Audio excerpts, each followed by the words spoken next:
വേറെ ഗതിയൊന്നും ഇല്ലാത്തതുകൊണ്ടാണ്. അല്ലാതെ ഇത് ഞങ്ങൾ കൊലത്തൊഴിലൊന്നും അല്ലല്ലോ.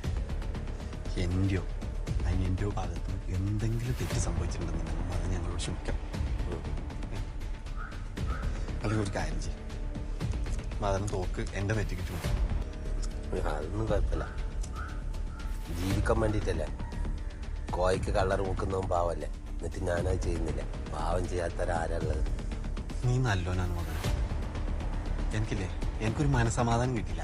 വീട്ടിൽ പോയിട്ട് കിടന്നുറങ്ങാൻ പറ്റില്ല. നീ ഒന്ന് തലക്ക് ചൂണ്ടിയത് എന്നിട്ട് ഇവിടെ കൊണ്ടുവന്ന് നെഞ്ചങ്ങോട്ട് കൊണ്ടുവന്ന് വെക്കണം. എനക്ക് പറ്റൂല. അങ്ങനെ പറഞ്ഞൂടാ മദന, വീട്ടിൽ വെക്കാൻ പഠിക്കണ്ടേ? കയ്യിന്ന് പൈസ എടുത്തിട്ട് കൊട്ടേഷൻ പിടിക്കേണ്ടതുണ്ടെന്നും ഈ തമ്പൂരിസ് കൊട്ടേഷൻ ടീമിനില്ല. എന്നിട്ട് ഇങ്ങനെ കൊണ്ടുവന്ന് നെറ്റിക്ക് വെച്ച് കഴിഞ്ഞാൽ പിന്നെ ഞാൻ സാറിന് അധികം വർത്തമാനം പറഞ്ഞിട്ടുണ്ടല്ലോ.